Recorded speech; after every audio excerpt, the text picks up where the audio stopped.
Student, ये video खासकर उन छात्रों के लिए है जिन्होंने क्लास 10th में संस्कृत विषय लिया था।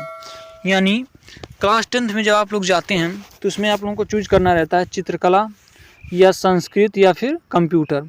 तो ये वीडियो उन छात्रों के लिए है जिन्होंने क्लास 10th में संस्कृत लिए थे। ठीक है, संस्कृत जिन्होंने लिया था ये वीडियो उन्हीं के लिए मोस्ट इम्पॉर्टेंट है। देखिए पूर्णांक 70 मॉडल पेपर है। ठीक है स्टूडेंट, संस्कृत का मॉडल पेपर मैं लेकर आया हूँ।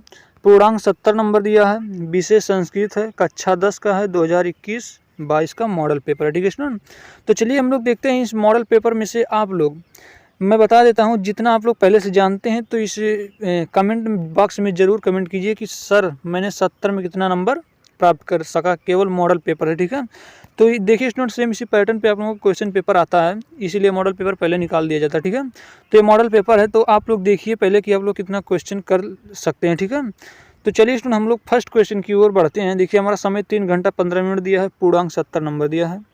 निर्देश दिया कि प्रारंभ के 15 मिनट परीक्षार्थियों को प्रश्न पत्र पढ़ने के लिए निर्धारित है। ठीक है, अब देखिए अब यहाँ क्वेश्चन नंबर फर्स्ट हमारा शुरू होता है। ठीक है स्टूडेंट, देखिए क्वेश्चन नंबर फर्स्ट कह रहा है कि निम्नलिखित गद्यांशों में से किसी एक गद्यांश का संदर्भ सहित अनुवाद कीजिए। ठीक है, तो देखिए ये 2 गद्यांश दिया है का और खा, इसमें से किसी एक को आप लोगों को संदर्भ सहित अनुवाद करना है। तो ये आप लोग इसे जानते होंगे, पढ़े हैं, आप लोग संस्कृत लिए थे तो आप लोग पढ़े होंगे, तो आप लोगों को पता होगा कि ये किस चैप्टर से लिया गया है, इसका अनुवाद आप लोग कर सकते हैं। ठीक है स्टूडेंट, तो I hope student question number first जो है आप लोग अच्छी तरीके से समझ गए होंगे। अब देखिए जो क्वेश्चन नंबर दूसरा है हमारे यहाँ, क्वेश्चन नंबर दूसरा यहाँ देख लीजिए। क्वेश्चन नंबर दूसरा है निम्नलिखित पाठों में से किसी एक पाठ का सारांश अपने शब्दों में लिखिए। यानी सारांश लिखना है। 3 पाठ दिया गया किसी एक में से, जैसे कवि कुलगुरु कालिदासा या फिर विश्व कवि रविंद्र या मदन मोहन मालवीय के, यानी इन तीनों चैप्टर में से किसी एक पर अपने भाषा में हिंदी में क्या लिखना है, सारांश लिखना। ठीक है, तो इसके लिए 4 नंबर निर्धारित हैं। ठीक है स्टूडेंट, तो देखिए उसके बाद फिर हमारा क्वेश्चन नंबर तीसरा, क्वेश्चन नंबर तीसरा कि निम्नलिखित श्लोक में से किसी एक श्लोक के संदर्भ सहित व्याख्या कीजिए। 7 नंबर का है। ठीक है स्टूडेंट, तो देखिए 2 को श्लोक दिया गया है, भाषाम पश्यसि यद्देनम तथा ब्रूहि पुनर्वचा। ठीक है, शिरा पश्यामि भाष्यस्य ना गात्रमिति सो आ ब्रवीत। ठीक है, का ये है और खा ये है, इस दोनों में से जिसको मतलब जो आप लोग जानते हैं उसका श्लोक का संदर्भ सहित अर्थ लिखना। ठीक है स्टूडेंट, जिसके लिए 7 नंबर निर्धारित हैं, तो आप लोग पढ़े होंगे तो अवश्य से कर सकते हैं। ठीक है स्टूडेंट,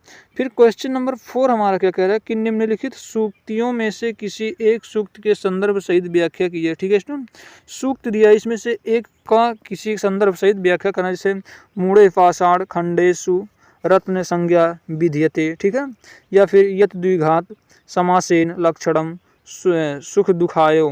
ठीक है, तो यानी 3 दिया, इसमें से किसी एक का आप लोगों को संदर्भ सहित अनुवाद करना। ठीक है स्टूडेंट, फिर हमारे यहाँ क्या आ जाता है, देखिए फिर आ गया है कि निम्नलिखित में से किसी एक श्लोक का अर्थ संस्कृत में लिखना है। ठीक है, अर्थ लिखना है, इसके लिए 5 नंबर निर्धारित है, इंपॉर्टेंट है स्टूडेंट।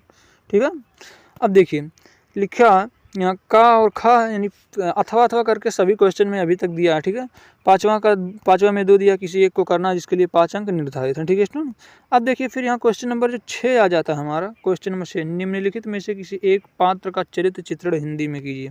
देखिए महात्माना संस्मरणानि पाठ के आधार पर महात्मा गांधी का, या फिर कारुड़ी को जीमूत वाहना पाठ के आधार पर जीमूत वाहन का, वयम भारतीय पाठ के आधार पर दीपक का। यानी इसमें से यदि आप लोग चरित्र चित्रण करते हैं तो 4 नंबर आप लोगों को मिल जाएगा। अब नेक्स्ट हमारा क्या है, क्वेश्चन नंबर 7वां। देखिए क्वेश्चन नंबर 7वां यहाँ कह रहा है स्टूडेंट कि निम्नलिखित में से किसी 2 प्रश्नों के उत्तर संस्कृत में देना, जिसके लिए 5 नंबर यानी आधा ढाई नंबर का ये क्वेश्चन है। देखिए महात्माना कुत्र जन्मे लेभे। ठीक है, जीमूत वाहना कस्य पुत्र आसीत सुमेधा कस्य तनया आसीत। ठीक है, तो आप लोग जानते होंगे, इसे कर सकते हैं, साज है, आधा नंबर का। ठीक है स्टूडेंट, तो आई होप यदि इन दोनों में से क्वेश्चन कर लेते हैं, इन तीनों में से किसी 2 का क्वेश्चन कर लेते हैं तो 5 नंबर निर्धारित है, यानी अथवा करके अभी तक आप लोगों को दिया। अब देखिए यहाँ से हमारा थोड़ा ग्रामर पोर्शन आ जाता है, पर निम्न में से किसी विकल्प नहीं, एक प्रहार के वर्ड है। ठीक है, एक प्रहार वर्ड है, पढ़े होंगे आप लोग, कर सकते हैं। खा, यहाँ देखिए निम्नलिखित में से किसी एक वर्ड का उच्चारण स्थान लिखिए। ठीक है, उच्चारण स्थान लिखना है। फिर 9वां का आ जाता है यहाँ कि निम्नलिखित में से किसी एक पद का संधि विच्छेद करके संधि का नाम लिखिए। यानी ये दिया है किसी एक का आप लोगों को संधि विच्छेद करके नाम लिखना। खा निम्नलिखित विकल्पों में से सही विकल्प चुनना है। कबीरता में कौन सा संधि है? ठीक है स्टूडेंट, कबीरता में संधि है, कौन सा संधि है तो आप लोग पढ़े होंगे, अवश्य जानते होंगे। 10वां का निम्नलिखित में से किसी एक शब्द का रूप लिखना है। रूप लिखना है राजाना तृतीय विभक्ति एक वचन, तीन क्वेश्चन दिया, किसी एक का लिखना है। फिर खा निम्नलिखित विकल्पों में से सही विकल्प चुनकर लिखिए। तो वर्णीय पद की विभक्ति किस वचन के रूप में है? ठीक है स्टूडेंट। उसके बाद फिर हमारा यहाँ क्वेश्चन नंबर 11 आ जाता है। क्वेश्चन नंबर 11 में कह रहा है कि निम्नलिखित में से किसी एक धातु का रूप निर्देशानुसार लिखिए। भूलोट लकार मध्यम पुरुष एक वचन, अस्था लट लकार प्रथम पुरुष द्विवचन, दा लंग लकार उत्तम पुरुष एक वचन। ठीक है, तो आप लोग इसे कर सकते हैं। फिर खा है 11 का खा, कह रहा है निम्नलिखित में से सही विकल्प चुनकर लिखिए। नयामी रूप है लोट लकार उत्तम पुरुष, यानी जो होगा इसमें से आप लोगों को छांटना और लिखना। ठीक है, फिर क्वेश्चन नंबर यहाँ 12 है कि कह रहा है कि निम्नलिखित समस्त पदों में से किसी एक पद का समास विग्रह करना। ठीक है स्टूडेंट, तो आप लोग समास विग्रह तो हिंदी में भी पढ़े होंगे और संस्कृत में भी है, तो आप लोग इसे पढ़े होंगे तो कर सकते हैं, बहुत सिंपल है। ठीक है, प्रतिदिनम में समास है, प्रतिदिनम में कौन सा समास है आप लोग किए होंगे, इसमें विभाव समास होगा। ठीक है, प्रतिदिनम में। उसके बाद फिर क्या है स्टूडेंट, क्वेश्चन नंबर 13, निम्नलिखित रेखांकित पदों से किन्हीं दो पदों पर निर्देशानुसार विभक्ति लिखना। ठीक है स्टूडेंट।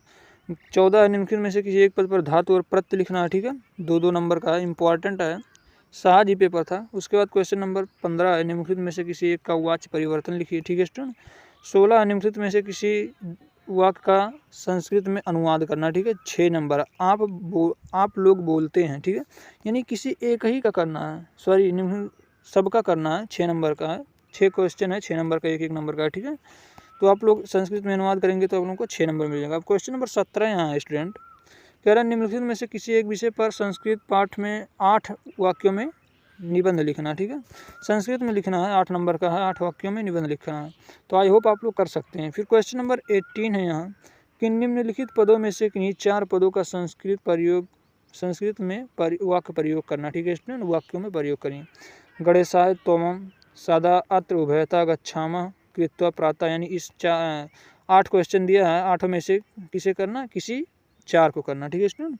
अब देखिए यहाँ क्वेश्चन नंबर 18 तक था, तो आई होप देखिए स्टूडेंट 70 नंबर यहाँ पर आप लोग को कंप्लीट हो गया।